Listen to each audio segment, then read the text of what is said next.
Republican নিয়ন্ত্রিত house ট্রাম্পের আজ্ঞাবহ পাঞ্চবোল নিউজের এমন দাবি প্রত্যাখ্যান করেছেন স্পিকার মাইক জনসন।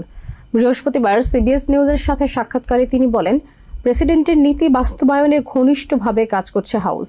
তার মানে এই নয় জিওপি আইন প্রণেতারা হোয়াইট হাউসের পক্ষ হয়ে কাজ করছে। স্পিকার আশা প্রকাশ করেন, গত 6 মাসের সফলতা ধরে রাখতে পারলে আগামী মধ্যবর্তী নির্বাচনে বিপুল জয় পাবে লাল শিবির। তবে পাঞ্চবোল নিউজের সহ প্রতিষ্ঠাতা জন ব্রেসনাহান দাবি করেন, স্বাধীন প্রতিষ্ঠান হিসেবে কাজ করার কথা থাকলেও হাউস সেটি করছে না। রিপাবলিকানরা বরাবরই জাতীয় ঋণ সীমা বৃদ্ধির যে কোনো উদ্যোগে বাধা দিয়ে এসেছে, কিন্তু প্রেসিডেন্ট ডোনাল্ড ট্রাম্পের বিগ বিউটিফুল বিলটিতে কয়েক ট্রিলিয়ন ডলার ঋণ বাড়বে জেনেও তাতে অকুণ্ঠ সমর্থন জুগিয়েছে। এছাড়া বৃহস্পতিবার কংগ্রেস থেকে প্রকাশিত এক প্রেস রিলিজে উঠে এসেছে, দ্বিতীয় দফায় ক্ষমতা গ্রহণের পর ট্রাম্পের 50টি নির্বাহী আদেশ পাশ করেছে হাউস। সিবিএস নিউজে সেই তথ্য উপাত্তই তুলে ধরছিলেন অনলাইন সংবাদ মাধ্যম পাঞ্চবল নিউজের সহ প্রতিষ্ঠাতা জন ব্রেসনাহান। তিনি বিস্ময় প্রকাশ করেন, লাল শিবির আগে কখনোই এমনটা করেছে বলে মনে করতে পারেন না তিনি।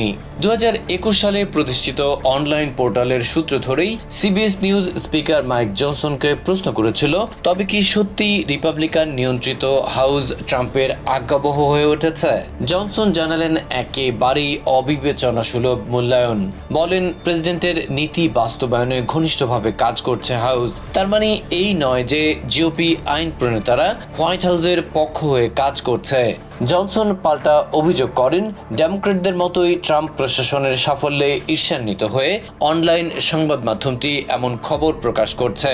তারা চায় না রিপাবলিকানরা কোনোভাবেই সফল হোক। স্পিকার আশা প্রকাশ করেন, গত 6 মাসের সফলতা ধরে রাখতে পারলে আগামী মধ্যবর্তী নির্বাচনে বিপুল জয় পাবে লাল শিবির, যেমনটা পেয়েছে 2024 সালের নির্বাচনে। অধিকাংশ সংখ্যালঘু ভোটার ঝুঁকেছিল রিপাবলিকানদের দিকে।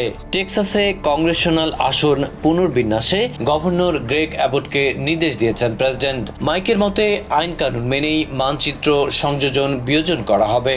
বিগ বিউটিফুল অ্যাক্ট নিয়ে খুব একটা আশাবাদী নন দেশের মানুষ, এমনটাই উঠে এসেছে সিবিএস নিউজ এবং ইউগভের জরিপে, যাকে মূলধারার গণমাধ্যম এবং নীল শিবিরের অবমূল্যায়ন বলে উড়িয়ে দিলেন মাইক জনসন।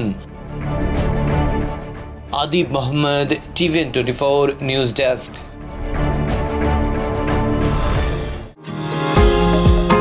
নিউ ইয়র্ক থেকে সম্প্রচারিত টিভিএন 24 টেলিভিশন বিশ্বজুড়ে বাঙালির কণ্ঠস্বর।